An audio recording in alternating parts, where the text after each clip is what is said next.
Hello, and welcome to Her Story Is The Effects of War on Artistic Collaborations Between Iraqi and U.S. Women Artists, a panel presentation and webinar. My name is Jennifer Jean. I'm one of the organizers of this event and a member of the Her Story Is, or HSI, collective. I'd like to thank Mass Humanities for their generous grant in support of this event. As well, I'd like to thank Fort Point Theater Channel, HSI's sponsoring organization. Special thanks goes to Ann Lawyer, Mark Miller, Wanda Stukis, Jamie Cannon, and Abby Delori for their support in creating this event.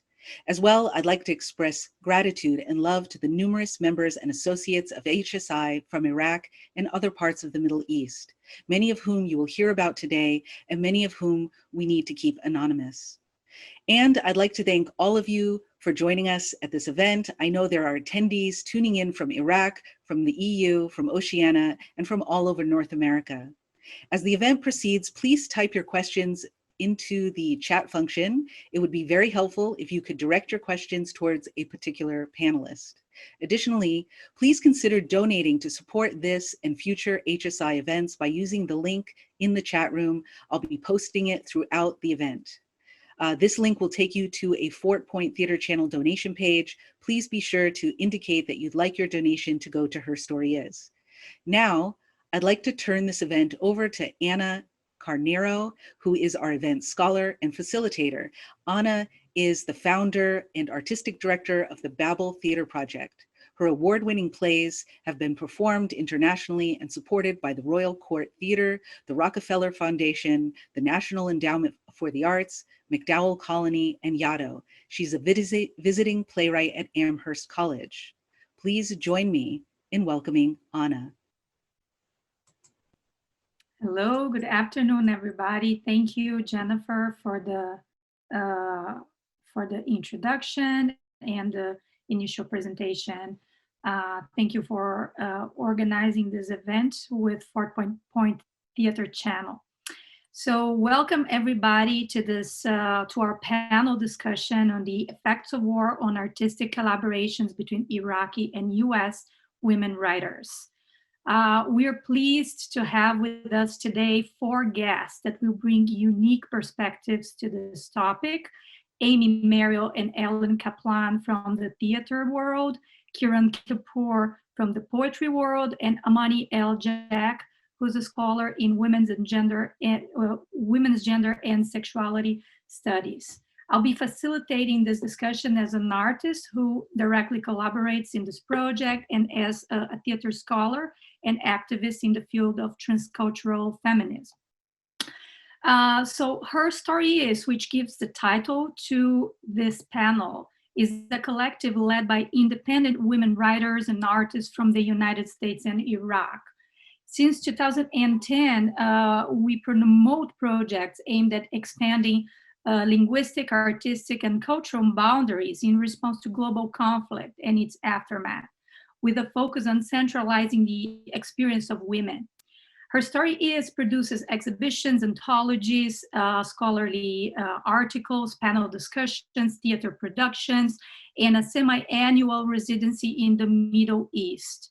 Currently, Her Story Is has 2 main creative groups that make work across the US and Iraq. Poetry one, integrated by Jennifer Jean, who you met earlier, and by Kirun Kapur, who will speak in this panel on the US side.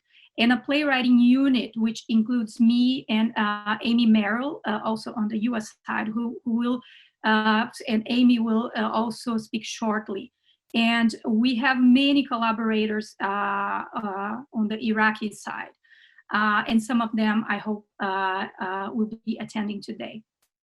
So Her Story Is poetry and playwriting groups are working towards bringing together Iraqi and American artists virtually and in person to exchange work, discuss craft, and create new written work that reflects the experience of Iraqi women now and builds a path towards dialogue and reconciliation between those 2 countries.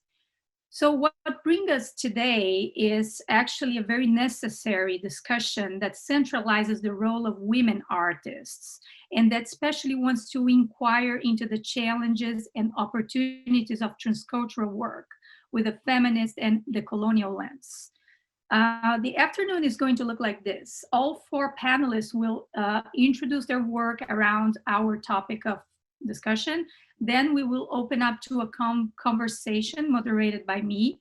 And finally to a Q&A with the audience. So please, as the afternoon goes, post your questions on the, not on the chat function, but on the Q&A function. So let's welcome now our first guest, Amy Merrill, who has been involved with the project since its beginning, and who has actually invited me a couple of years ago to be part of it. And I thank her for that. Thank you, Amy. It has been really an incredible journey for me. And we work together in the playwriting group on the US side. So Amy Merrill is an award-winning playwright, the founder of Blackbird Plays and Productions, and an active board member of 4 Point Theater Channel, and is a key organizer for Her Story Is, who's, as I just said, is a women's collective and reconciliation group focused on bringing together American and Iraqi women artists. And you can check her work on www.amymerrillplays.com. Welcome, Amy. Thanks so much, Anna, and welcome. Since I'm one of the founders of Her Story Is, I'm going to give you a little background and tell you a little bit more about our work and how we came to be. Her Story Is came to life in December 2017 when 3 Iraqi artists met with 4 US artists in Dubai. We were joined by 3 Iraqi translators. We were all women, with the exception of 1 man. Over the next 4 memorable days, we laughed, cried, ate, and danced together, told personal stories, and described our artistic practice. When we said goodbye, we were sisters, equals, and we agreed that we would continue to stay in touch and work together. Since those life-changing days, we have written plays together, translated poems, assisted, as Anna said, with classes at Amherst College and the University of Basra, Iraq, and hosted many, many multidisciplinary, multilingual events in both countries. We've learned about Iraqi cuisine and have been comforted by the songs of Lebanese pop legend Feiruz. Our poems have been recited and published. Most recently, Zakia El-Marmouk, I Sleep in My Inkwell and Wave to the Distant, was featured in Poetry Magazine here in the US. You can find it on the 4 Point website. Since Miss El-Marmouk lives in Morocco, I'm not sure if we will ever meet, but if we do, I intend to tell her that for writers, this is the best, hands down description of being a writer during the pandemic, sleeping in our inkwells and waving to the distant. Now, as Jennifer also said, our poet translators are hard at work on an anthology of poems by contemporary Middle Eastern female poets. Speaking personally, I would say that my relationship to the Iraqi women of Her Story Is evolving. In Dubai, I was aware of difference, geographic and cultural, the things that separated us. Also, I was very aware of what I didn't know. The longer we communicated, the more I learned what I really didn't know. For example, we didn't talk much about religion or sectarianism, and I wondered about that. Almost 3 years later, we're tied tightly in ways that we couldn't have foreseen. There is the pandemic, of course. We're all trying to figure out what to do to stay safe and healthy. Also, both countries are rocked by protests. In Iraq, the ongoing protests are for jobs, clean water, and an end to government corruption. Our Iraqi colleagues are interested in our protests against structural racism and police brutality. One of them said, We've read about your civil rights movement. You got rid of racism 50, 60 years ago. Why is this happening now? We're also learning from them about impermanence and new ways to measure creative productivity. Hint, sticking to a timeline isn't enough. I want to wrap up my remarks by speaking too briefly about Iraq and the U.S. I'm well aware that for many young people, the wars in Afghanistan and Iraq are almost as old as they are, or maybe older. Surely they wonder why the emphasis on who supported or didn't the 1991 Gulf War and the 2003 invasion and subsequent occupation of Iraq. Does it matter? My simple explanation is that the US wars in Iraq are probably the worst foreign policy blunders in US history. They've had disastrous consequences for us, Iraq, the Middle East as a whole, and especially for the people of Iraq. All completely predictable. That the Iraqi women of Her Story Is want to befriend and pursue an artistic collaboration with us is an honor and a gift that we must repay by telling their stories and amplifying their voices. Finally, if you've been wondering recently why the police in this country are acting like occupiers rather than protectors and community partners, that too has a direct correlation to our wars, the US wars, and more specifically, the wars in Iraq and Afghanistan, as well as US racist history. The equipment, the helmets, rubber bullets that are being used against peaceful protesters here were recycled from those wars, as is the policy to use maximum force. So too are border detentions and family separations. So whether in Iraq, on the US border, or in American cities, we see now the disastrous consequences of systemic militarism. So yes, Iraq matters. Thank you. Thank you, Amy, for your initial remarks and for shedding a light on the history of the project. So now let's welcome our next panelist, Kirun Kapur, who is one of Her Story's members in the poetry group. Kirun Kapur is an award-winning poet and translator who teaches creative writing at Amherst College. Her collections include Women in the Waiting Room by Black Lawrence and Visiting Indira Gandhi's Palm-Kissed Elixir Press. She's the poetry editor for The Drum and is a co-editor of Her Stories, a poetry anthology in Arabic and English. And you can check her work at www.kirunkapur.com. Welcome, Kirun. Thank you. It's such a pleasure to be here and to be part of this conversation. Thank you particularly to Jennifer and Anna for bringing us together. Unlike Amy, I've not been part of the Dubai meetups, at least not yet. I come to this discussion as a poet and a translator involved in a translation project that grew out of Her Story Is. We're in the process of creating an anthology of contemporary poems written in Arabic by women poets. Each of these poets is living in or is originally from Arab nations currently in the midst of conflict. So these poems represent singular female voices raised above the turmoil of the region. In poems about love, nature, motherhood, art, and of course war, these poems take us beyond the headlines to give us fresh insight into the rich experience of contemporary women in Arab nations. In the spirit of Her Story Is, we're undertaking this project as an artistic collaboration guided by feminist methodologies.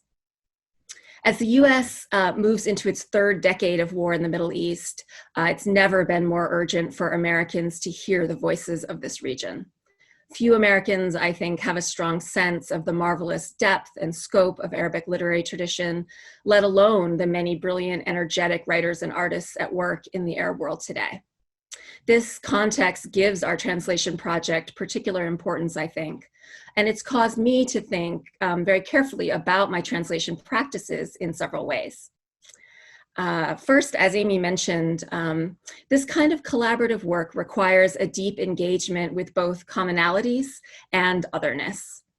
Despite vast cultural, geographical, and historical differences, including in some cases a history of being members of enemy nations, the poems we're translating reveal that we have profound commonalities rooted in our identity as women. Poems about love, motherhood, the natural world, all underscore common experience. Everywhere in the world, people who identify as women have to operate inside complex structures, many of which disadvantage them.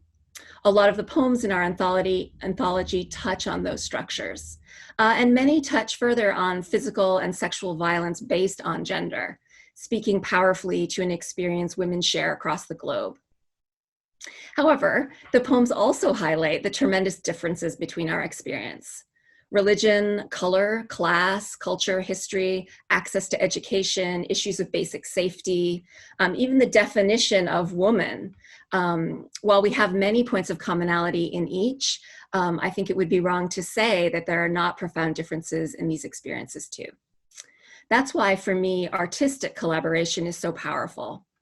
Art, in this case poetry, unlike other forms of communication, needn't seek to homogenize or insist on consensus. It's capable of honoring and reflecting conflict, ambiguity, and contradiction.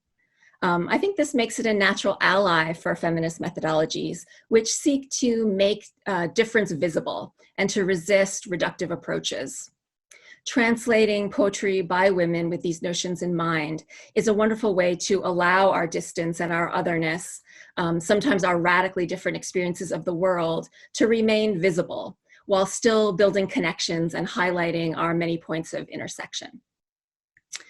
Translation is always, I think, engaged in really fascinating power dynamics, especially when we're translating into English, whose hegemony complicates any efforts at equality, even as it builds bridges. The translator, of course, can never replicate the full glory of the original, and sometimes it feels like you're at the mercy as a translator of the original. On the other hand, the translator has power over what comes across, which elements of the original are emphasized or diminished. And she does exercise interpretive power in the end. Given the historical record between America and the Arab world, this dimension, I think, takes on some troubling meanings. In the cases of our translations, many of these poems will be the only English versions of the poems that exist. So they're the only point of entry for an English reader. If these poems were translated, say, hundreds of times across decades or centuries, thereby creating many points of entry for a reader, I would feel as a translator a much greater freedom to bring my own voice to the process of translating. While I don't think it's ever possible for a translator to excise her voice completely, in this project, given our cultural histories, I've been very conscious of moderating my own urge to add or cut or stray, wanting to privilege the author's voice and give the English reader as accurate a sense of the original, which is a very problematic phrase, one doomed to failure, even as I say it, but to try to do that as much as I possibly can, to restore in some way equity by privileging the author's voice as often as possible. This extends to lots of practical decisions right on the line about domesticating images or concepts. I keep choosing over and over again, wherever I can, to allow my author's voice to possess as much difference and otherness as possible while remaining clear and present in the poem. In the anthology as a whole, we've sought to privilege our author's voice as well. Given the complexity of the political climate, we want to emphasize the richness and the depth of Arab women's experiences in a way that opposes the reductive cliches that are repeated in the headlines. One of the ways we hope to do that is to avoid the usual categorizing, the usual ways of categorizing foreign non-English poetry in anthologies. So we won't be dividing the anthology into nations or regions, or even into subjects, war and family and the natural world and so forth. Instead, it's our hope to arrange the anthology so that the poems are in true dialogue with each other. In other words, the reader will experience the anthology the way she would a standard collection of poetry. This way, the women's voices will play off each other organically, creating a conversation, we hope, rather than reinforcing traditional divisions and categories. Lastly, I'll just say that this project is a different method of working for me. I've always worked with languages that I've studied or that I grew up with. But in this case, I don't speak any Arabic. So on this project, I work with a native speaker and scholar as part of the translation process. That means I'm not just having an internal dialogue with the text, but an out loud three-way conversation and collaboration between me, the native speaker, and the original text. In the past, I've certainly consulted scholars and writers on translations, but I've never had another person embedded in my process in just this way. The shifts reminded me how valuable the process of translation is, not just its end product. Of course, it will be wonderful to have a finished anthology in hand. I believe it will do good work in the world. But the collaborative process itself, those many conversations, is itself transformative and illuminating and deeply worthwhile. Thanks so much. Thank you so much, Kirun, for presenting to us already this very fascinating and complex issue of translation and how it can be enriching to us. And we're hoping to hear more when we're going to open up to discussion. And the audience, please, you can start posting your questions in the Q&A to Amy, Kirun, and the next panelists. So now I'm going to introduce Helen Kaplan. So Helen is a professor and chair of theater at Smith College.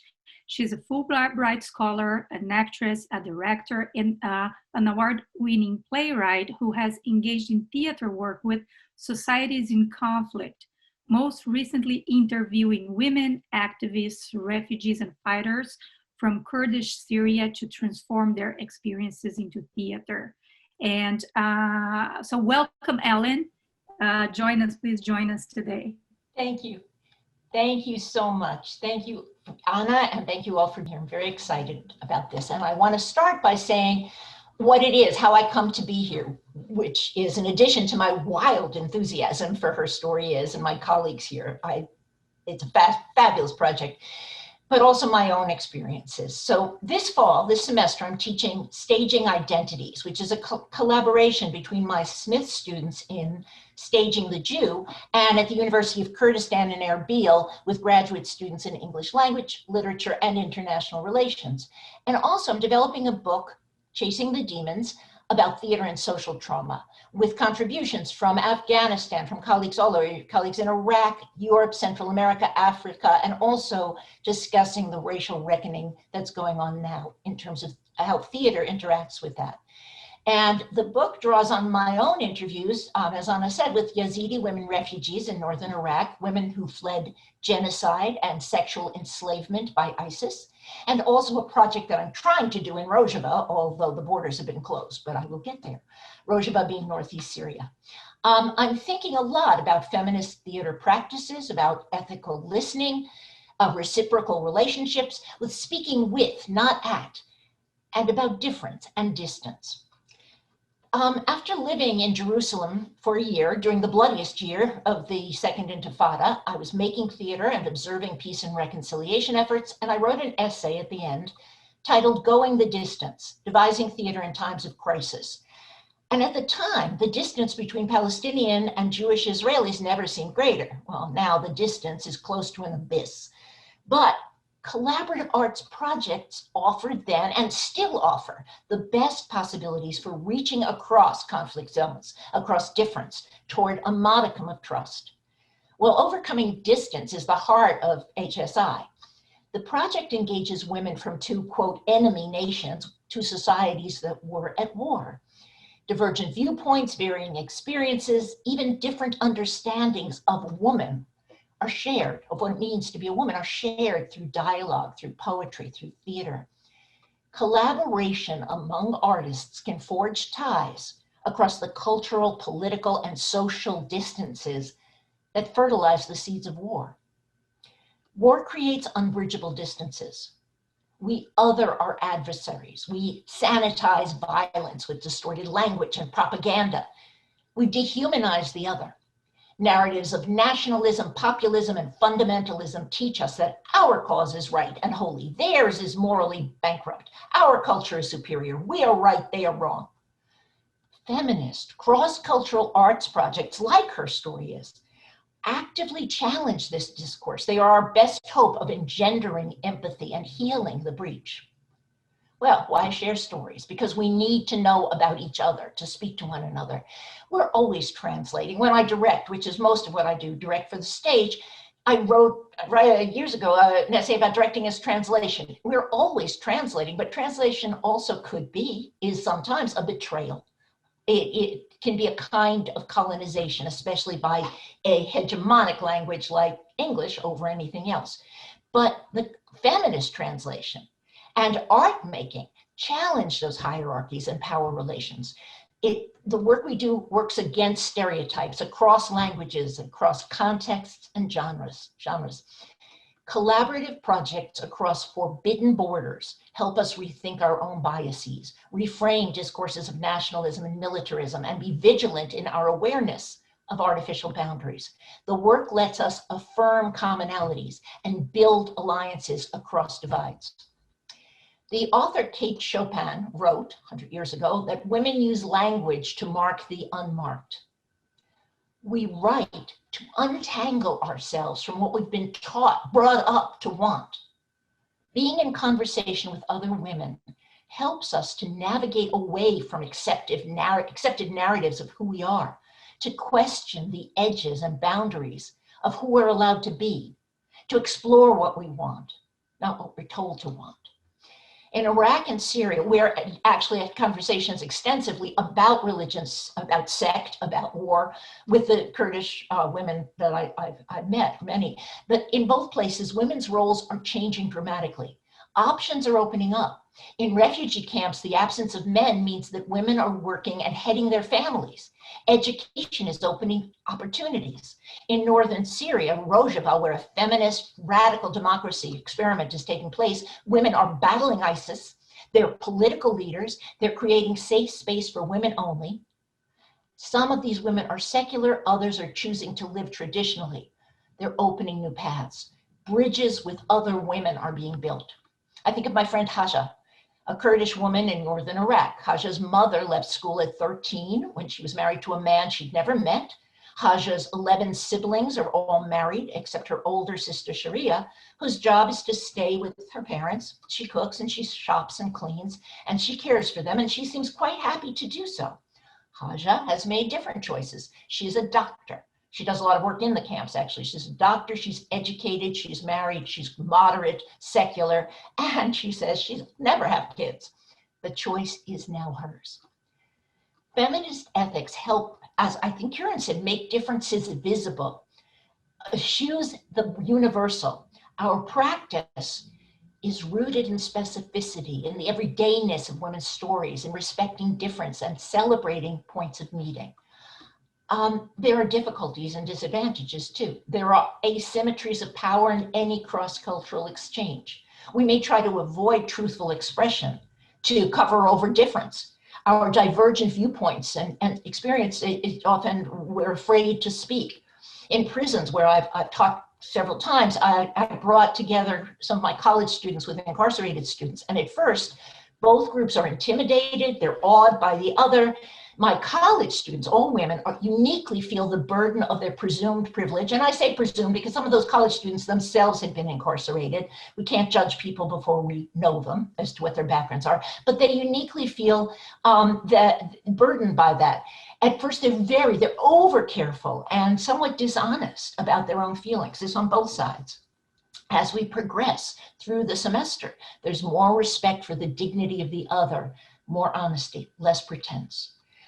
A few years ago, I taught also a seminar in Women and War, and we asked the questions: how do we understand women's relationship to war? What are the gendered consequences of war? How do women suffer from and respond to the ravages of war? What do we build in its aftermath? And one of the things that we discovered was that to say that women's maternal instincts make us natural pacifists or peacemakers is wrong. It's biological determinism. Being a mother doesn't automatically make you a pacifist. For some women, yes, others no. In wartime, mothers all over the world are exhorted to do their duty by bearing sons. In ancient Sparta, a mother reared her sons to be sacrificed, and on tombstones, only boys who died in battle and girls who died in childbirth were given names. But women also resist war. One example, Serbian feminists reported during the Balkan Wars that women were called witches for questioning war. It is biology, another example, our reproductive capacity makes us special targets of any genocidal project. As childbearers, we are dangerous. We carry on the race. Rape is used as propaganda to whip up ethnic hatred. I did work in Bosnia and I saw that firsthand. And yet another consequence of war, a raped woman is often shunned by her own community as an object of shame. I'm going to, okay. A quick last quote or two. Susan Brown-Miller, a feminist theoretician, said, women's bodies are the battlefield where men communicate their rage to other men. This is the guiding light for the production of doing a digital theater production of Julius Caesar, which is inspired by the sense of masculinity and militarism and monumentalism of the warring classes, which are everywhere all the time, and the repressed feminine, the supernatural, the humane. War is about killing. Humans resist killing other humans. At close range, the resistance to killing is enormous. Well, our job as artists is to shrink that distance, to encounter others at close range. Meeting the other is necessary work. Interchange across cultures is vital. Feminist practices give us tools to engage in respectful, fruitful exchanges, translations, as it were, across boundaries and distances. Thank you. Thank you so much, Helen. It was really great you touched on so many topics already around the war and the asymmetries of power and the intricacies of the translation process in theater. So that's really interesting. I hope we can deepen this in the Q&A. Continue to send your questions in the Q&A. And now we're going to welcome Amani El-Jack, who is an associate professor of women's gender and sexuality studies at UMass Boston. And she's the author of Militarized Commerce, Gender Dimensions of Transnational Migration in South Sudan. And she's on the advisory board of the UMass Boston Center for Gender Security and Human Rights. So welcome, Amani. Thank you. Thank you so much for including me in this conversation. So I come to this discussion as someone who has really been fond of her story and following the amazing work that you have done over the years, but also as a scholar, as an activist, I must say, who has resisted in different ways the Iraq invasion, the U.S. invasion of Iraq, and the implications and harm that invasion has caused for Iraqi women, men, and children over so many years since the invasion ended. But also, like the questions that are posed for me today will address some of my experiences dealing with the Iraqi war, both as a professor at the University of Massachusetts, Boston, and coming out of my own work. A few years ago at the university, I developed and taught an online class called War,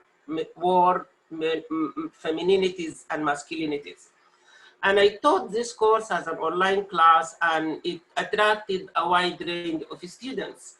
And I utilized feminist methodology and particularly standpoint methodology, looking at the stories of both Iraqi women and the American side. And I assigned 2 books, one of the book by Naji Al-Ali and another book by Helen Benedict. And Helen Benedict book called The Lonely Soldier, that traces the experience of American female soldiers. Why were they recruited to the Iraq? What motivated them to join? Their experiences when they were serving in Iraq, and what happened to them since they came. So my students throughout the course had no problems at all talking about war and how war impacts gender issues in different parts of the globe. But when the discussion came to the Iraq war, the conversation became very tense, particularly for students who came from vet families or those who themselves served in Iraq war as in different capacities. And so I'm raising this question in a way to see how, like, again, America as a superpower has historically, whether in Iraq or in other parts of the globe, inflicted real kind of pain and suffering on different communities. And now, if we would like to, in any ways, to move beyond that and create a format similar to the one that we are addressing today, an opportunity for cross-cultural kind of collaboration and alliance building, what would be the context and foundation for such alliance building and collaboration between American and non-American? I am really happy and glad in the conversation leading to this to know that her story did a couple of programs and forums in Iraq and had kind of hands-on conversations with Iraqi women and Iraqi community. I wish if some of these Iraqi women were present with us today, but I know that this event was scheduled to happen in the spring, and because of the COVID epidemic, now it ended up being a webinar. But I really hope in the future that we will be able to have their also voices present as part of the conversation. So, but the issue that we are dealing with here is now is also how can we talk about cross-cultural collaboration? And can we talk about cross-cultural collaboration without acknowledging and owning the historical power asymmetries that embedded in different forms of historical collaboration that the US or the West engage with in different countries around the globe and post-conflict situation. And that starts with asking some of these difficult questions. Like, what does, when we're talking about cross-cultural collaboration in the aftermath of conflict, we're talking about peace building and some of the formats that her story and others are engaged in. But I really, my starting point is, how are we defining peace? What do we mean by peace, generally speaking? And what does peace mean from a feminist perspective? Does it mean the end of war? The Iraqi war ended many decades ago. Are the Iraqi people in peace? Are the Iraqi infrastructure in peace? And again, I'm not just limiting this to Iraq, but even here in the US right now. And I think Amy kind of alluded to that in her piece. Are we in peace right now in the US, in the streets of Portland? Are we in peace in Kenosha, Wisconsin? Or even are we in peace in front of the lawn of the White House? Right? Was Breonna Taylor in peace when she was sleeping in her own apartment in her own bed? Right? So these instances in many ways indicate that peace does not necessarily, and when we're talking about war and peace, we're not talking about conflict zones in that traditional way. And I think that we do relate to peace across some kind of share, if I could say that, in a relative and in a very wide varying degree. We experience militarization and militarized conflicts, and the US under the Trump administration, we experience this kind of militarized insecurities in different streets of the states. I would that create in some ways a bond or a ground upon which we can now, having some of these shared sense of insecurities, to talk about a more fruitful, a more informed, a more humble form of collaboration between women in the United States and women in Iraq and other parts of the globe. So it is evident that peace does not mean the end of war. And war come in different shapes and forms, whether it's experienced in Iraq. And I'm not trying to minimize at all the absolute brutality and the implication and the impacts of the war and the American invasion that is lasting, and it's going to really kind of reconfigure not just the political and cultural and heritage and history and the civilization of that region. But I think, like, for me, drawing on some of this shared experience could be a standing and a starting point. And I'm saying that in a sense that because historically speaking, we in the academia and in the activist world have relied for centuries on Western expertise, on Western scholarship, on Western model of practice to follow. And I think it's time now to listen to Iraqi women and to listen to what have Iraqi women in conflict zones in Africa, in East Europe, in other parts, in South Asia, in other parts of the globe. And it is time for us to humble ourselves and try to understand and learn from women and communities who went through these experiences of war, and see how would we be able to come into a kind of a platform from which on equal footing, a respectful footing, talk about cross-cultural collaboration. I think I'll stop here and we can delve deeper into some of these discussions at the Q&A. Thank you so much, Amani, and for shedding light on so many important issues of war and peace from a feminist perspective. And I would like to call now back Jennifer John, who is going to read a statement by one of our Iraqi colleagues. So welcome back, Jennifer. Thank you, Anna. And thank you, Amy, Ellen, Kirun, and Amani. Your remarks are wonderful. Thank you so much for participating in this. As our panelists and attendees prepare for the Q&A portion of this event, I want to share with you some remarks from one of our Iraqi colleagues, and it's about dealing with the coronavirus epidemic and war in Iraq. And for security reasons, I am unable to identify this colleague by name, but this is very auspicious that this is that we have this statement from our colleague, especially given what Amani just said about needing to hear from our Iraqi colleagues. And here's our moment to do that during this panel. It starts, "My friends, an epidemic is like a war. Both lie in wait like hunters. An epidemic is like a war.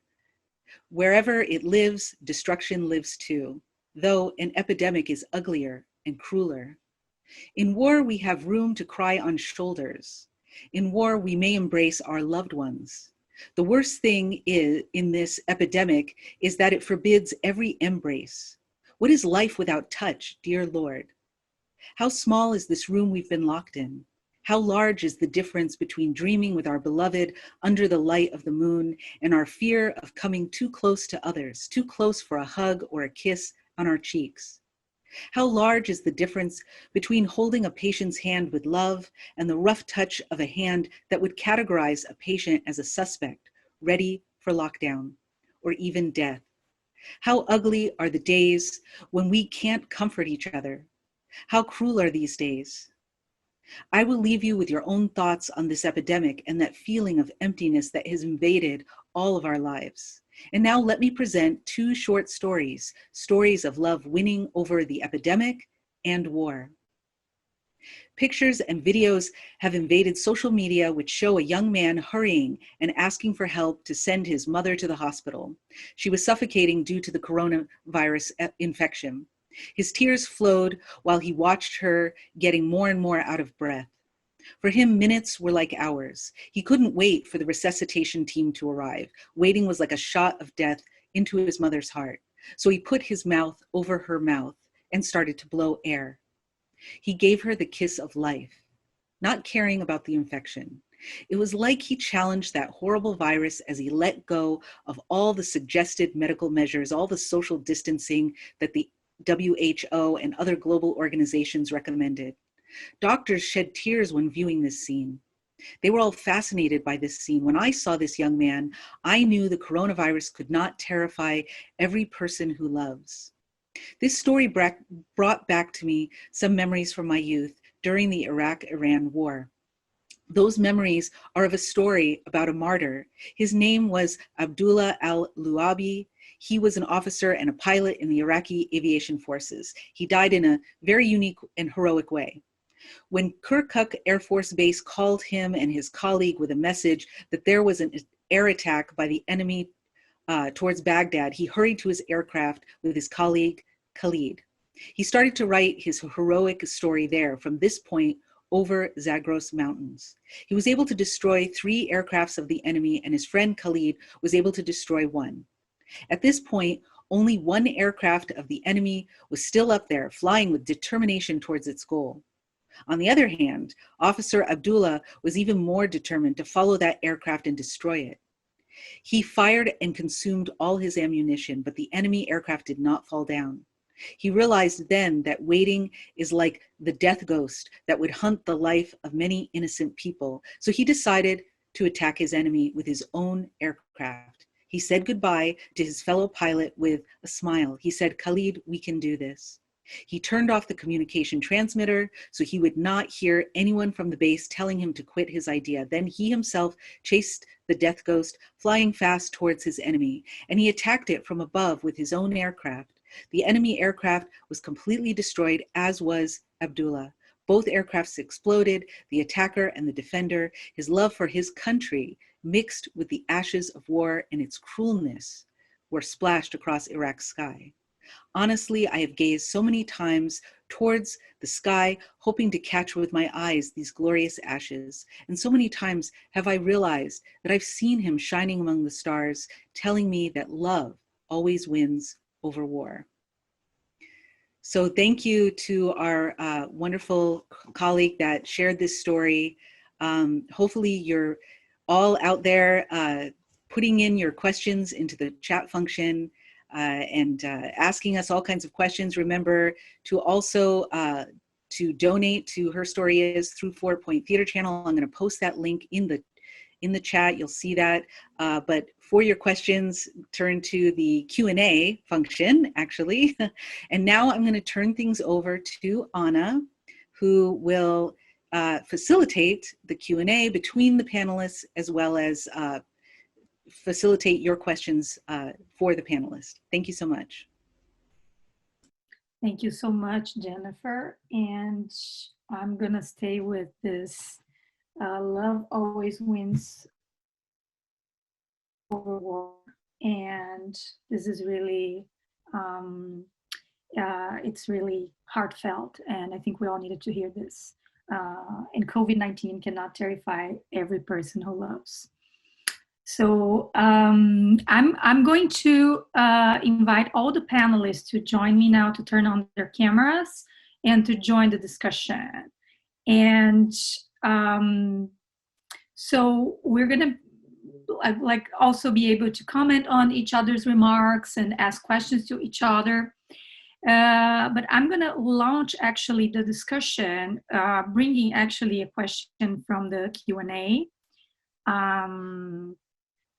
And it's a question directly now from Kirun Kapur that I will then extend to other panelists. When translating, Kirun, how often do you come across a cultural concept, a proverb, or any verbal construction that you think defies easy translation because it relies on a context or history that most English-speaking readers can't access? And are such situations frustrating or joyful for you? So this is the question for Kirun that I would then extend for everybody in terms of the challenges of your process. So let's start with Kirun. Sure. It's a great question. Probably frustration and joy is a pretty good summary of the process of translation in general. I think those are the twin forces that are often at work for me. In terms of cultural concepts or ideas that aren't accessible to who you suspect is your reader, that's a problem that I have come across all the time in translation, but not just in translation. Actually, in my own work as a poet, I come across that problem as well. I think for any writer who lives in more than one culture, which I think is many of us, I'm sure many people who are here today feel that they live in more than one culture all the time. And so that problem of how you straddle them and how you make each accessible to the other on the page, I think is a good question for translation and for art making in general. A poem poses a particular problem because it's a slim form generally. So you don't have the kind of room to expand and explain that you might have in prose.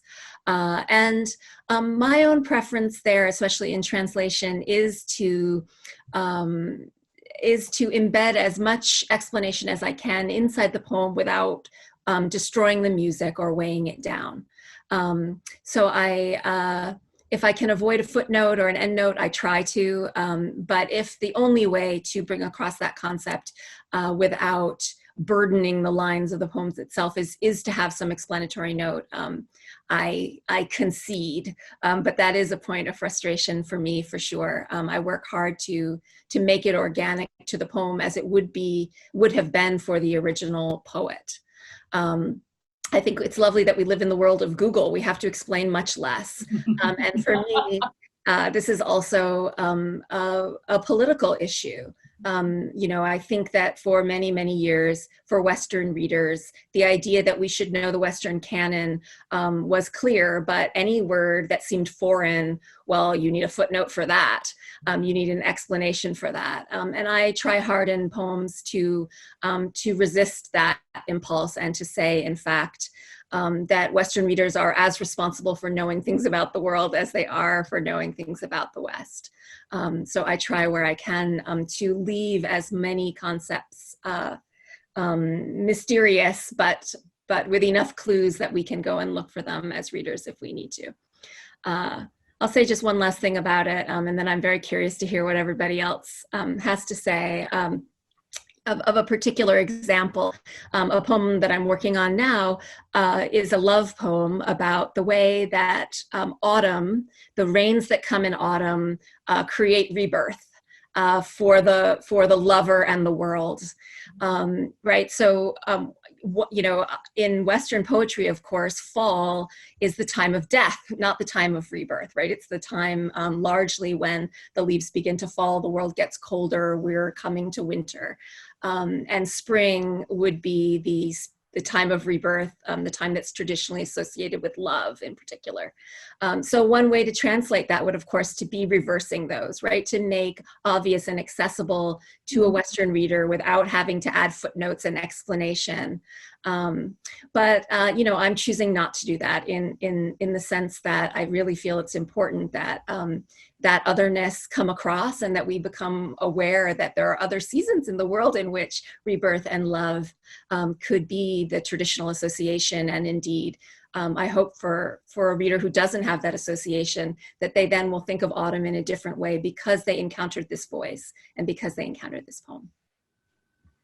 Thank you so much. That's all very, very interesting. I would like to maybe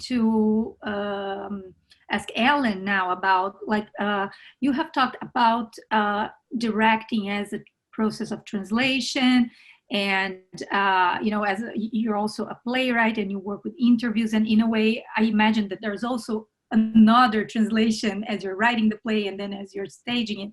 So I would like to know a little bit about the challenges of this process for you, if you can, just tell us a little bit. Try, my thoughts are tangled, but I love what Kirun said and I want to respond to that. I've been thinking as she was speaking. So in many ways, I really follow what Imani said about humility, being humble, which means very much decentering your own experience, and yet at the same time, all artists draw on their own experience and must. So the two come together in some way, hopefully, which is really, really vital. But every time, any play is another world. So the question becomes, why this play? What does it mean now across time, across space, perhaps across different cultures? You know what, we are all living in different, I mean, our own individual bubble cultures. So what does that mean? What isn't useful to me is the kind of, and I know people do it and I'm sure it's great, but I don't need to sort of update my references so that everything like is happening in 20, whatever year we're in. I think we get it, we're all smart. It's more saying, why am I doing this play now? What does that mean? And to try to be in dialogue with that. So that's the first part of that. There are a couple of other things that I'd like to weave in. I think it was also Kirun who mentioned, but I don't remember now, but the difference in access to resources. We all have certain commonalities, but there are also huge differences. And it came home to me, one of the first pieces I did like this was a video documentary. I was interested in Jews and Roma in Eastern Europe after the fall of communism. And I gotta say, most of the reason I do this stuff is because I wanna meet everybody. So I do, that's the purpose to me, and it's great. But Mama Stoika, I stayed in her home. She was at that time 63, younger than I am now. And we were talking, and I had just finished my first course of endless amounts of radiation for breast cancer. And well, radiation, mastectomy, blah, blah. And I mentioned why I was tired. And so she pops out her breast and she says, look. I was like, what? And she said, well, I've had this cancer for 3 years. It took her 3 years, though, to see a doctor. It took me about 3 minutes. You know, that's the kind of stuff, I mean, at home, that's the kind of stuff that just hits home and you go, oh my God, never occurred to me, except right there. That's what I need to hear, and I need when I write to privileged stories that say that. They're not my stories, they're stories I need to get out of the way and say, we need to be conscious of that. There are two other things I'll say real quickly, which is, I was just talking with a young artist, a theater artist from Beirut. She's in the city in New York now, but she was saying that, and her family suffered through what's just happened. She said, we are all Beirut, and she's right. That's exactly right. And that goes back to what Imani was saying.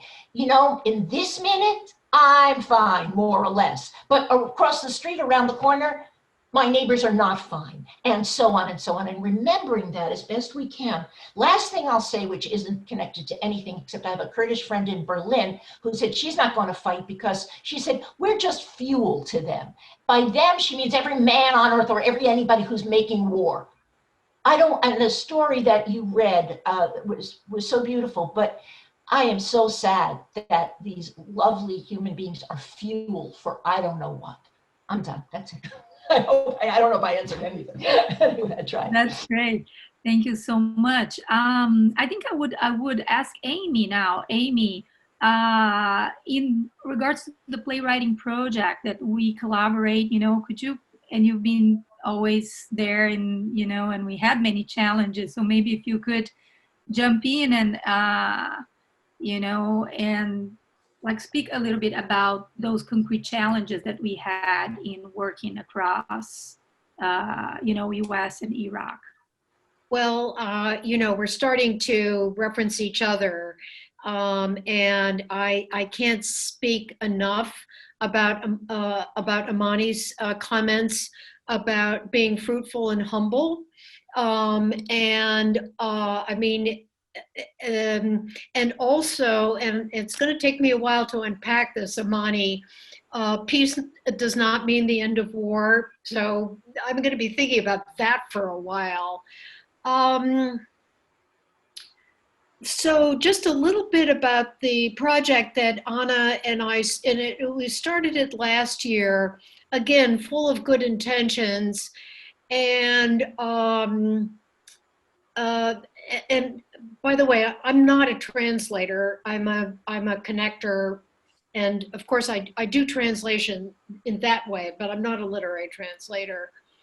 And I have to say that this particular project involved, and this is, Anna was very much behind this, pairing up dialogues between young people at Amherst College, where she is a visiting artist and playwright, and also students. And I could say, and I think you'll agree with me, Anna, that for a brief period of time, we sent the excitement that the students felt when they were talking to each other, that they were in.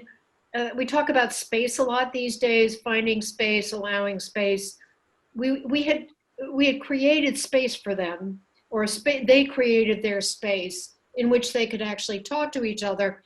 And the work that they wrote at that time really reflect the ongoing dialogue.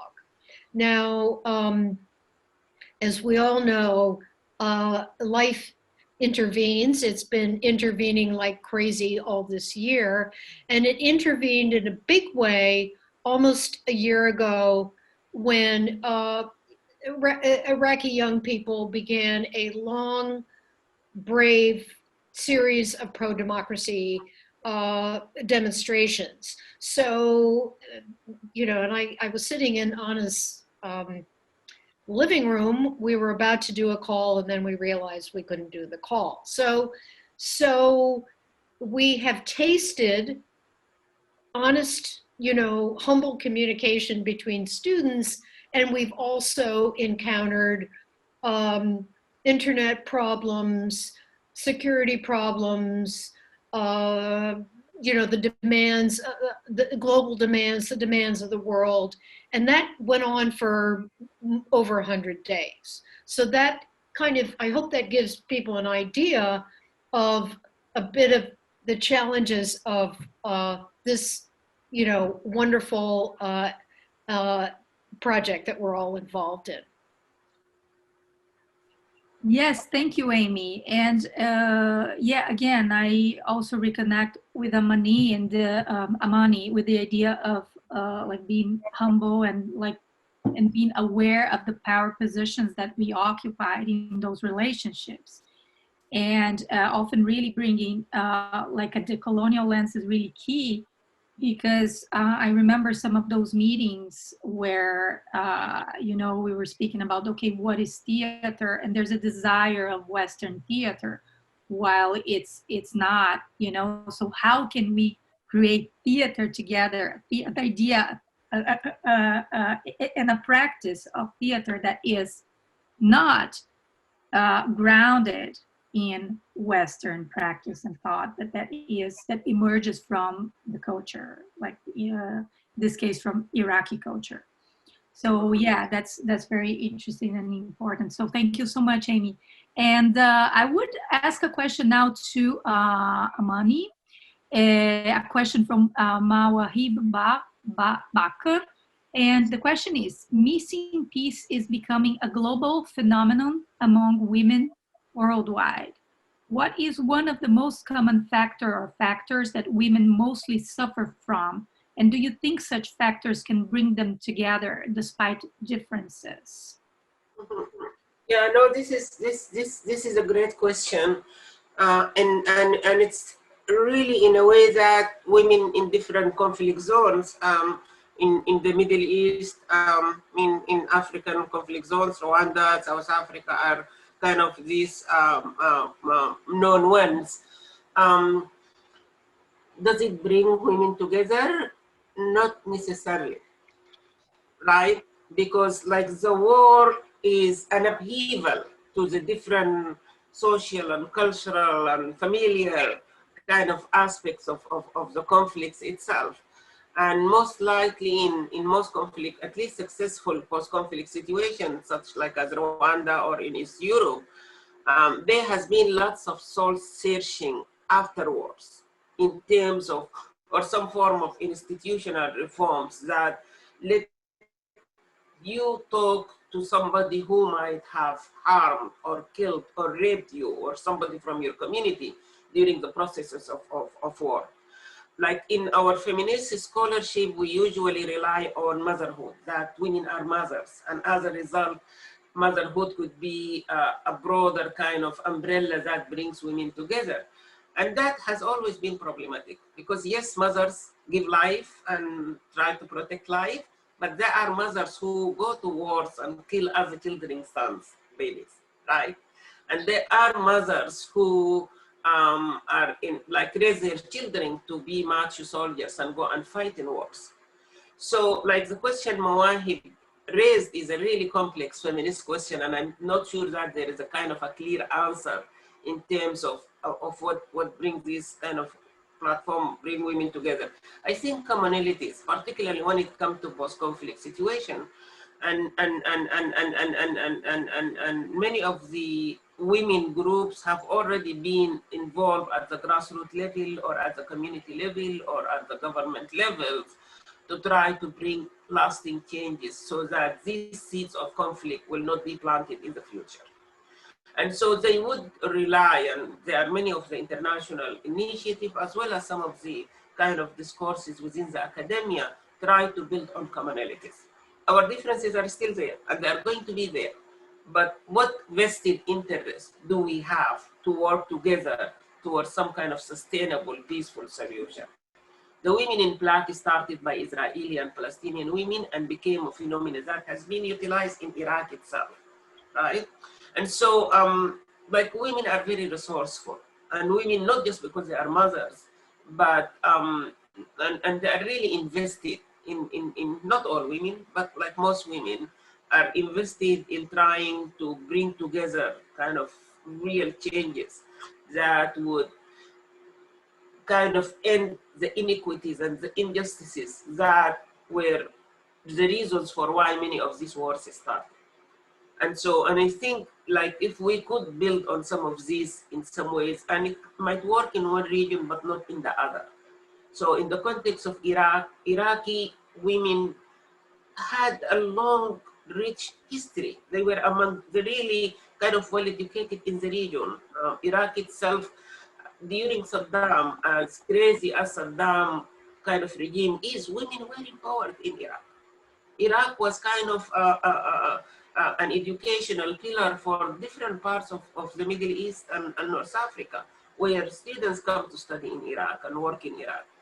And so they do have these kind of historical roots and bases upon which they could dig and find resources that could be beneficial even to us here in the US, to be able to utilize and benefit from their long experiences. I don't think we should define them by the war, but by the rich history and the rich resourcefulness of women coming together to impact change. Thank you so much, Amani. So now I have an important question for all here posted on the Q&A, which is, how can your profound stories and artistic output affect change, society governance, and relationships? Can it bring peace? So what is the impact, I think, of our artistic work? I think that's the essence of the story, of the question. If I, I'm sorry. That's a big question, and maybe we should all take a crack at it individually. But we are a small group. We're a small group in the States, and we're a small group in Iraq. And I guess, and honestly, I can't say how, so the answer is, I'm not quite sure if I know, because we are a small group. We're not connected to institutions. We're not connected to the government. This shows that we have limited power. On the other hand, we're not beholden to institutions or government. So we can be as free and creative as we like. So that's one of the answers. It's not the answer, and I realize maybe I didn't answer the question. Maybe another way of answering it is to respond to another question, I think, from Salam Murtada, who is a friend and colleague with Iraqi American Reconciliation Group in Minnesota. They're a wonderful group of people, and I'm so glad that Salam, you've joined us today. And his question was about next steps. That's equally complicated, but I can maybe take a crack at that also, which is, we would like to have a presentation soon that in which we, Americans and women from Iraq, would come together and talk about life under coronavirus this particular year and whatever work that creative work we've been able to accomplish. 3 years ago, we were busily organizing this meetup in Dubai, and obviously that's not happening, that's not gonna happen for a while. However, we're feeling challenged, as we often are, by some of the security issues that Jennifer was referring to. So we haven't figured that one out either, but at least I can tell you, Salam, that's what we'd like to do. And I turn it over to my fellow panelists. Sorry, Ellen. No, it's fine. I was glad. Everything you said was great. I'd like to answer too, just because I also have no answers, but I think about it a lot. So, right, exactly. But my thought is this. First of all, the world is immense and the catastrophes we're facing are unbelievable. So none of us are going to shift everything all at once, but by any means. But what I do really believe for theater, for me, it's about community inclusion. It's about finding ways that we are broadening and inviting and making people feel that they're wanted and welcomed, and that it has more to do for me with the process of making the theater than anything else. I think that democratizing that process is really important. Why does it change the world? No, but it helps individuals create communities. I don't have many other, that's why I teach too, right? I also believe that it's essential to analyze the systemic reasons for the issues that we face, and not to do it with some kind of blinkered ideology. Well, this is the reason. None of us know. What we know is that it's really brutal. What is happening in our country is brutal in its own way. What's happening around the world is brutal. I've also worked in Afghanistan. I've got to say, this is not good guys, bad guys. This is complicated stuff that can only be untangled if, yes, there are bad guys. I don't mean to say there aren't. There are people whose lust and greed and sense of powerfulness destroy everything around them. But most people, I think, want a decent life, meaning safety, security. We have real enemies. Nationalism is an enemy. Populism is an enemy. Fundamentalism, these are enemies. Greed and militarism, these are enemies. But we can make common cause by talking, by meeting, and by including in many ways, as much as we can. So that's what I think theater does. Theater to me is a democratic thing. That's what it's supposed to be. To the extent, these kinds of connections and collaborations are beautiful. That's the change. For what it's worth, that's the only change I can imagine that we can do. That's my whole deal. Great. Does anybody want to comment on this question too? Or otherwise, I will move to another very interesting and provocative question that was posted here, which is, how do you think the message of this presentation would differ had all of you come from an Iraqi cultural background? And what are inevitable blind spots that are complementary with your perspectives as women in the West? So does anybody want to speak to this question?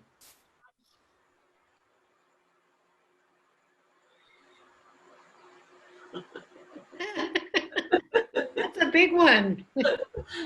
That is a giant one. Yeah, of course there are blind spots, and maybe, we could speak to that. Well, there is the fact that we could only bring, there's Amani here, and maybe you, Amani, could sort of, speak to this question in the role of someone who is Iraqi, but is also in the West. And I think, if I'm not wrong, you told us in the beginning, I'm seen as Western by my Iraqi colleagues, and how does that play? And maybe you could even answer better the question. Oh, no, I'm not Iraqi. Oh, yeah, sorry. Yeah, I'm not from Iraq. I am from Sudan. Sorry, yes. I'm not in Iraq, and like my work specialization is not in Iraq per se, but I have been working on women and communities' experiences with war, conflicts, and post-conflict situation at the global kind of scale. And I did some work on a publication that was done by the International Development Studies at Sussex University on gender and armed conflict. And the time that that kind of publication was done was happening during when the bombs were falling on Iraq. And so the gender and armed conflict, the Sussex University translated it to different languages, French and Spanish. I don't think they did translate it to Arabic, but they translated to different languages. So I have been very much kind of interested with the question of Iraq, North Africa, the Middle East, the conflict zone, generally speaking. But to speak to your question is, when I was first really invited to join to join this panel, which is quite an honor and privilege for me, one of my reservations were, where are the Iraqi women, right? And so, like, if we have the perspective of an Iraqi woman, then we'll be having kind of a conversation. So we are not talking on their behalf, or we're not talking about them, but we. And as I said, I have really been fond with her story kind of activities, and I was able, when I met with Amy, she showed me the different events that took place in Iraq and in other areas, and now I understand kind of the broader context for that. But even if, like, assume if I'm an Iraqi, and I'm not, as somebody who living in the West for a significant part of my life, being educated in the world, even my feminist kind of education and training has been Americanized, whether I like it or not. And even like, I'm a Sudanese, I don't think I speak with authority about Sudanese women experiences of conflict or post-conflict in different parts of Sudan, because it's a different reality, right? And it's a different set of experiences. That is not handicapping us, because in my work, I always emphasize that I'm a scholar, but also I'm an activist. And this divide between boundaries, between what is a scholar and what is an activist, it's a really kind of gray area that it's really difficult to unpack and navigate. So maybe we are privileged, and as well, as long as we are aware of our privilege, that in the publications that we produce and in the collaborative projects that we do, that we are honoring the voices and the experiences of the communities we work with, and we are making their voices heard and making their experiences visible. That's one way of shaking kind of these blinds, which was kind of the core of the question, and making their experiences visible. And we are privileged in a sense that we have access to this kind of forum right now. But this has to work and be based on real and true and honest collaboration with the other communities that we serve or we work with. I'm starting to repeat myself, but this is pretty much is what I am really not concerned but passionate about doing in the work that I do. Thank you so much, Amani. Does anybody else want to speak to that? I think it's a hard question, and I think we're all aware of our limitations. And so I'm going to shift to a question to Ellen. How can transnational feminism help with this link that goes beyond space and boundaries, if any? Not sure I completely understand, and then I don't know. So no, but can you say that again? Yeah. So the question, as it is written literally, is how can transnational feminism help with this link that goes beyond space and boundaries? So if we're connected, right. I think it is also related to the question before. Mm-hmm. I think, which is also a question that I ask myself in terms of, okay, if we're practicing transnational feminism, what type of feminism is this, and how can it, differ from other types of feminism, and can it really great. You know, what bridges are built if there are also differing views on what feminism is?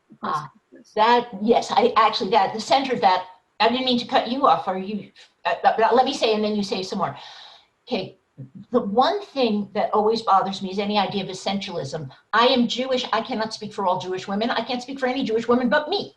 But it's informed by a whole lot of historical issues that go back thousands of years. What does that mean? That means that hopefully I honor my own story, but each person I come to, meaning, although we may find disagreements about what feminism is, what practices are appropriate, my job, I think, in life is to hear, to say, why do you support that? What is that?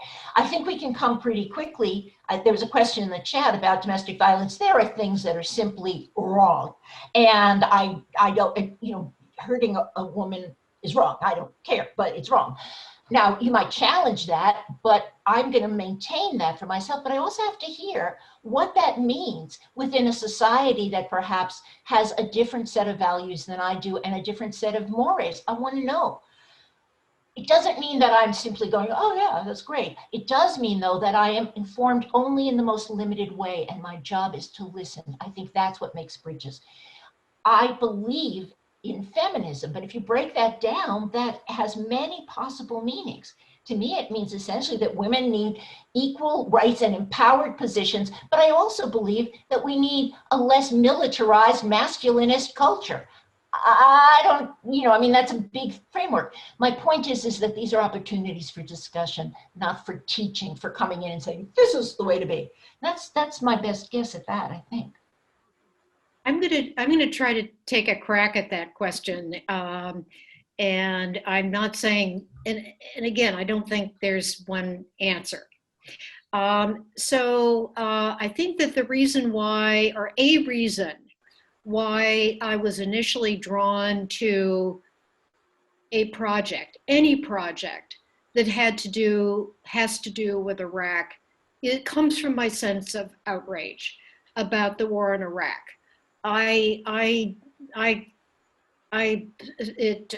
Whether we're talking about the Gulf War or more recently, the 2003 invasion, there's the reasons for going into Iraq in 2003 were bogus. And I think we've also learned that it's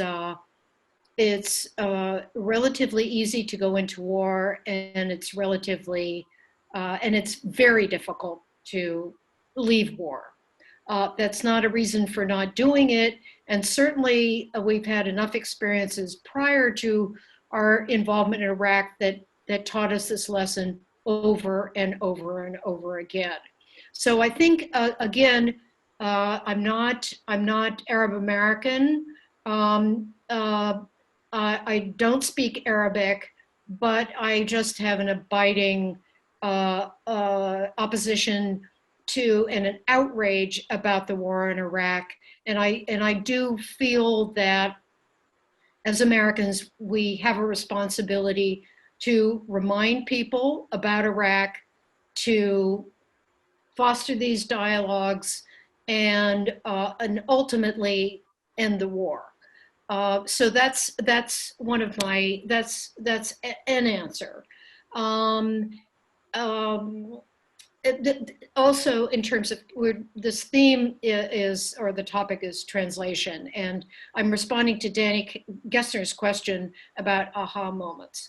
So back to Dubai, we established fairly quickly that the themes of trauma and violence against women were what brought us together.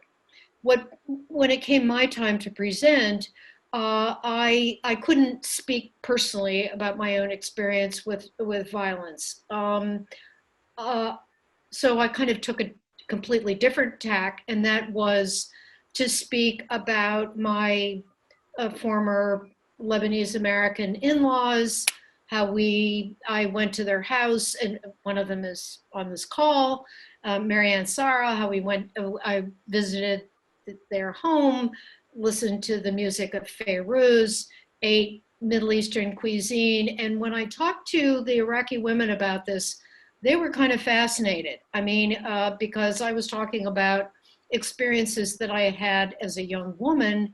And I was also telling them that Middle Eastern immigrants have been coming to this country for a very long time. And in various communities, particularly not too far from here in the Merrimack Valley, but in other parts of Massachusetts, there is a solid community of Arab Americans, Syrian Americans, Lebanese Americans. So that was my aha moment, Danny, and it was a way of connecting through music and food, which we as women, I think, are drawn to those forms of connection. So that's an answer. Yeah, so there was a question in the chat about, what was each of your aha moment, in that Amy already answered, jumped in. So like if the other speakers want to speak to that, we'd love to hear. And so you can jump in and say something. Otherwise, I would like to put my hands a little bit in the question of trauma, and I didn't know that Ellen has worked and with that a lot. So maybe you would like to share some of your experience. Exactly what I was going to say. So let me explain if I could jump in. So what brings me to it is significant personal trauma, which brought me to theater in the first place. That's what brings me to others. I believe in theater specifically as a healing endeavor. I believe in it because it's how I found a way to live in the world. And I care deeply about that. I've made connections though to not just personal trauma, but to how interconnected that is with social trauma. I started thinking about that when I was working with incarcerated people, with men and women, men on death row and women in life without parole, and found that and some have stayed my friends, and we created a theater piece. But I've got to say that it was so clear that the people who are on death row were there primarily because of the social trauma that was inflicted on the communities that they are a part of. And it was like, right. So I really believe in analysis. Now I'm going to say, my aha moment has been my whole life, okay? It really is. But I want to say something that I'm sure is going to be controversial, but this is also how I feel. I think of theater as scissors, a way into the world to go, oh, what's there? What's there? It is a tool of analysis for me, but that analysis complicates things, and I'll explain.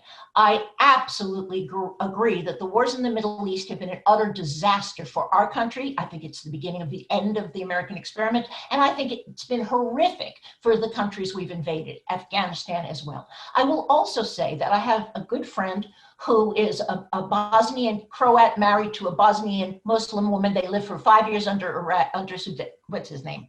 Hussein, and said the absolute bestiality of this man was unbelievable. That doesn't mean that it's right to go in and tear apart a country. It's certainly not the way it was done here. What I'm getting at is that there are horrible people everywhere. And I don't know what to do with them, but I don't think there are simple answers. Afghanistan, what a corrupt morass. The people I met, the women who were in prison because they were raped, by the way, not because of anything they did. They were raped. That's the end of their honor, and so they're in prison. I don't know what to do about all that. What I do know is to look at it and try to be as honest as possible. I certainly don't believe in marching in with tanks and destroying a society at all. But I don't know, and I want to be clear about that, because I find that I am surrounded in academia with everybody's got a really clear idea. We do this, and to me that's dogmatic.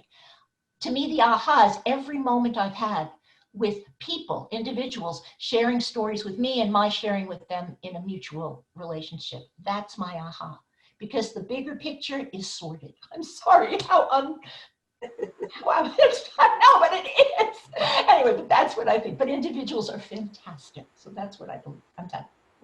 Yeah, and of course, like this, I just wanted to say that there was a question in the chat saying, hello, everyone. My question is, how should a woman act if she's exposed to domestic violence and there is no law protecting her? Like what is happening in Iraq right now? So how do we how do we answer this? It's really, really hard to answer. But I just wanted to voice it. I think it's important. So I would like to switch to, there was a question a while ago to Kirun, and I want to acknowledge the question around the process of translating without knowing the language of origin.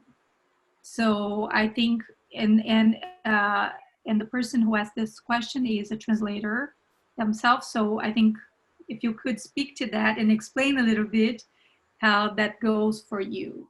Absolutely, yes. It's a great question. I guess I'll say first that many translators work this way. They work with one or more native speakers or scholars and are not themselves speakers of that language. I have not worked that way before this, and it is a different process.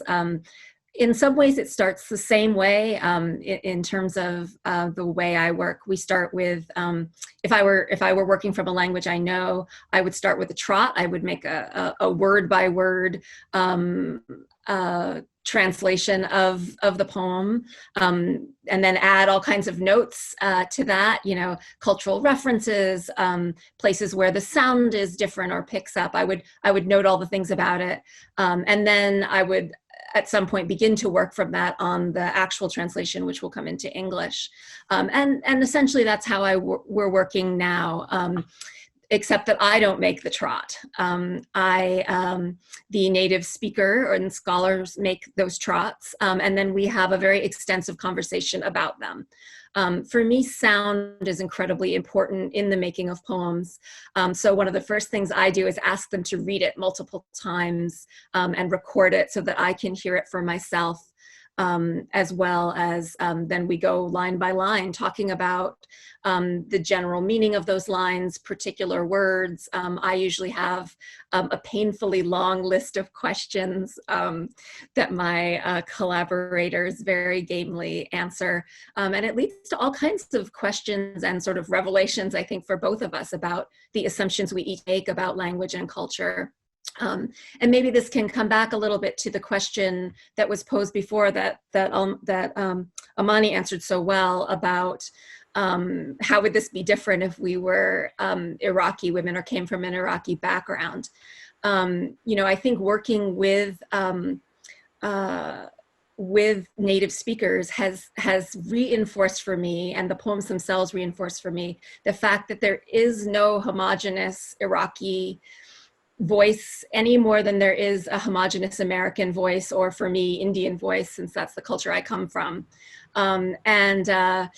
You know, that the translator I'm working with, she often will say to me, oh, you know, I didn't realize I had this particular assumption about that. And she's sort of arguing with the poet, who clearly has a different view, even though they both come from the same language and the same culture. And then I'm bringing a third different perspective. And in that conversation, out of that conversation, we hope comes some understanding about ourselves and about the poem. So it's very much a collaborative process. You know, once I've had that conversation, I make a draft, and then we talk again about the poem, and it goes from there as around and around as we need, until we feel that we have made something that feels true to the original poem, and that for me feels like a good poem in English. Great, thank you so much. There's a question here about diaspora. This is question, I don't know if I understand the question, I'm going to read it aloud. This is a questioning about how to listen, how to hear the distinct voice of regret within those of the Iraqi diaspora.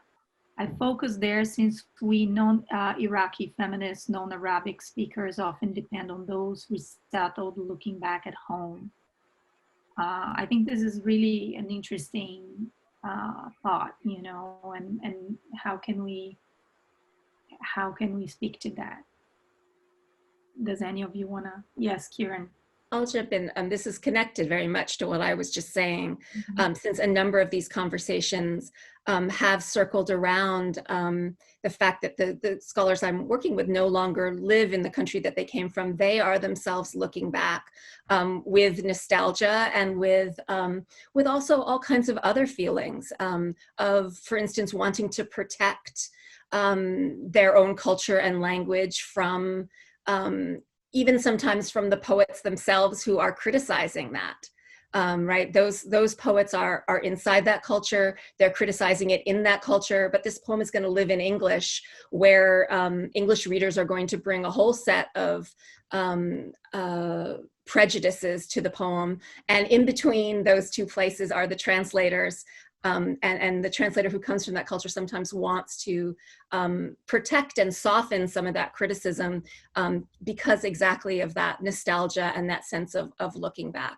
You know, it's my hope that that between us we interrogate that as we work, but it's certainly a factor, and it is one that I have deep sympathy for. You know, I'm the child of immigrants who were themselves looking back at a culture, and many of our conflicts, in fact, came from that nostalgia, which can cover many problems, and yet is also this tremendous bond of love, which you don't want to disrupt either. So it's a great question. I don't know that I have a perfect answer for it, but it is part of my conversation, at least in the process of translation, a really good part of it. Great, thank you. I would launch another question to all of you, actually. What would you like to see in your own future collaborations between Iraqi and American women? So looking to the future, what would you like to see happening that hasn't happened yet? And why?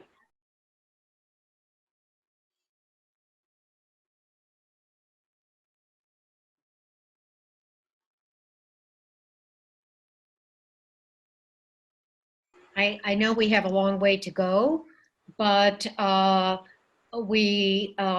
we're doing work in Iraq or in this country, an opportunity in which we can present, discuss, as you know, collectively, that is a goal, and it's and we're working on it. So I really hope this would be maybe the beginning of a more deeper conversation with Iraqi women, and for more events to take place. Like my experiences now with these webinars are really effective, and they can reach kind of a large number of audiences without the restrictions of travel and visa and all of that. And so it's a blessing in disguise. I'm assuming the corona, in a way, that it's also connecting us in this format. And if it could be catered to specific issues that are issues of need, maybe to the Iraqi communities and to the Iraqi networks that her story is working closely with, I would really want to see much more of that. And then maybe it involves the same kind of setting, having the artists, the poets, the kind of cultural representation, integrating it with the kind of the scholarly component. And we can talk maybe after the webinar today in terms of what would be some concrete steps for moving forward. One of the audiences earlier asked a question about resources for people who are experiencing gender-based violence.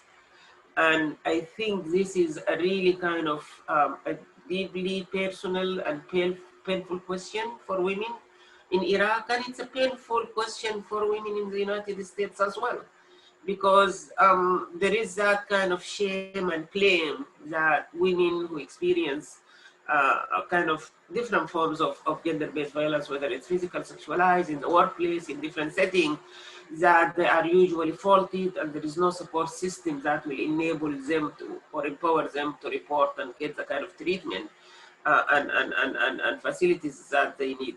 So I'm not sure if could be something around gender-based violence, or I'm not sure if her story website has any link to resources around gender-based violence in Iraq that might be useful, not just to the person who asked the question, to maybe women. And gender-based violence, it's not just experienced by women. As we know now, there are men and boys who also experience that, but again, this masculine gender identities also restricts them and shames them from seeking kind of treatment and seeking help. So I know that there are many thematic issues, and I'm new to her story, but I hope that this is a beginning for a long kind of fruitful and lasting conversation where we can see areas of common interest that might be useful to the people here and in Iraq.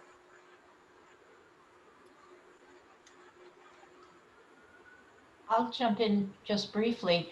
Everything you just said, Amani, was exactly beautiful. But I'm thinking right now in terms of artistic collaboration, specifically years ago, there were 4 American playwrights and we were able to invite each of us a director from Eastern Europe, because I'd been doing a lot of work there then.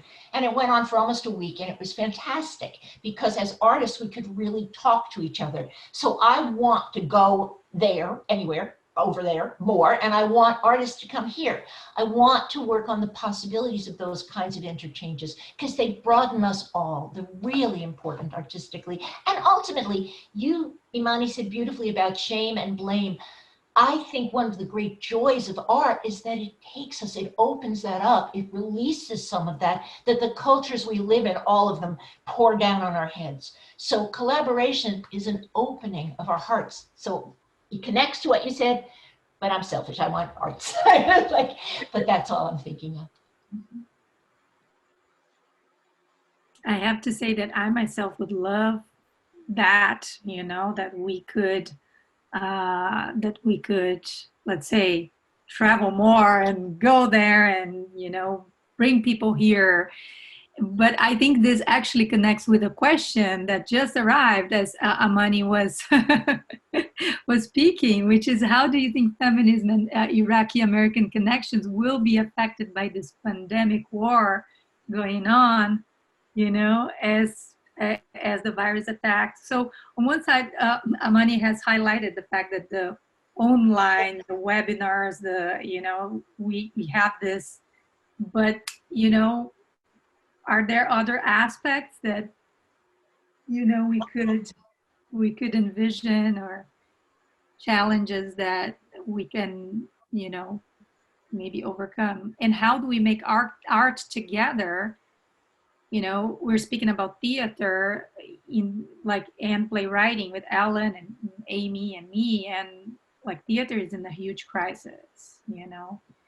So it's sort of a distant future now, because, you know, how do we make art together, you know? And as we make art via Zoom, is it theater, you know, or is it video art? So those are some of the questions that remain. I don't know if Amy wants to. What I think we're learning, and again, as Anna said, we who are involved in theater, I think, feel particularly challenged because the theaters are closed, but there's also a lot of conversation that's going on, an important conversation, whether we're talking about leadership, practices that need to change, or new artistic directions. So I think, and we have to look at this time as an opportunity to engage in conversations. Yes, I hope either we can debrief a little right after the panel, or maybe arrange another longer debrief. And because I think this is the time that we can have conversations, build relationships, and challenge our assumptions. So, and I think we can do that now. Mm-hmm. Yeah, agreed. How about you, Kirun? Do you have dreams for future collaborations? Oh, I do, of course. You know, and certainly one of them, you know, I think has to do with form. You know, poets are forever interested in the shape that poems make on the page. And there are so many wonderful forms that come from the Arab world, which have already made their way into English in various ways. And I would be interested in particular, in kind of working with ideas of form with a poet sort of together in one poem, where English and Arabic can be together in the poem, where the formal backgrounds of both these languages can interact. I would certainly love to see, for me, you know, the ghazal is a form that comes to me from Urdu and from India, but it, you know, it has its origins, of course, in Arabic poetry, and it's changed and morphed as it's moved there, and then changed again as it came to English. And this great circle of formal sharing and innovation is one that I would love to be an active part of with an Iraqi poet. Great.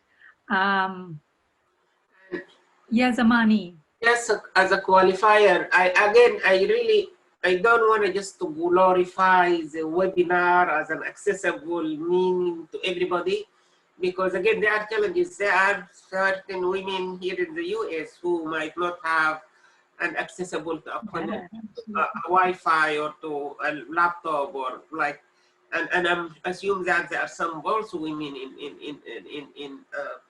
in Baghdad or in different parts of Iraq that might not have a kind of a reliable internet connection or a reliable kind of stuff. And the time difference, like we really try to do this at a time that would work with most, but we have to take into consideration that our privileges as the one who are maybe setting the tones for the agenda and the time for some of these webinars, and try to navigate and be aware of our own privilege, but also how could we accommodate and making sure, ensuring that this would be accessible to a larger kind of group of people, either here or in Iraq. Yeah, so I think me and Amy can also like speak to those challenges, because we were trying to create this this collaboration that did happen online, but we never got to actually have a session with U.S. Students and Iraqi students, because of the internet connection was really, really difficult and was falling all the time, and we had to cancel so many. We assume that because we have this privilege and we open our computers and it's all there and it's all happening, it's not like this for many parts of the world. So yeah, thank you for saying this. So Deborah Cullen is asking how many Iraqi women were able to join the discussion today online, and we don't know. Does anybody know if maybe Jennifer is monitoring if she can tell us eventually? And I think there's a comment by Amy West, more of a comment, but in the Zoom world we are in there. But in the Zoom world we are in, there is more opportunity to actually be close and see and share ideas. Yeah, well, we have seen that there are some limitations, but it is true that there is more connection across countries happening. Okay, so some Jennifer can't tell. So I think we could, I think I would invite each one of you to, if anybody wants to do some final remarks or say anything to each other before we conclude this panel. I think it was a wonderful conversation. Amy, would you like to conclude? When people say these things, this is the beginning of a conversation, I feel impatient, but I do think this is the beginning of a conversation. I feel as though we've These 2 hours have given us an opportunity to go into depth about some things. I'm grateful for that. And I'm also grateful for the pushing and pulling that's been going on, as well as the questions that we know we haven't completely answered. So thank you for my fellow panelists. Thank you for to our attendees for really keeping us on our toes with their questions. It's been such a pleasure. Yeah, thank you so much for everybody. And also a reminder that this is being recorded and it's going to be translated in Arabic so that, you know, people that could not join can watch it later. And we're really looking forward to having live Iraqi voices in the future. Hopefully this will be possible. Okay, so Jennifer, would you like to jump in and for your final remarks on the panel? Yes, hello. Hello. Hi, everybody. Thank you so much for participating. We had, as I said earlier, several people coming from, or attending virtually from the EU, people I know from there, from Oceania, from all over North America, and we're really grateful for that. And as Anna said, this has been recorded and it will be translated. So you can talk about this to people you know and let them know that they can participate even though they might have missed it. And also I shared just now in the chat function to everybody, you should all be able to see the donation link. Please donate to Her Story Is if you loved what we did today and you want to see more. Support us, and as I said before, support us not just with dollars, but also with sharing about what we're doing and reaching out to us. We would love to know how you would like to participate in our events and our activities. Maybe you just have some great ideas on what we're doing and you want to share those. That's great. I'm going to end things, just post up the link so that you can all see it in case you're unable to access it. So hold on just a second, but again, thank you so much, everybody. And have a fantastic day. Bye, everyone.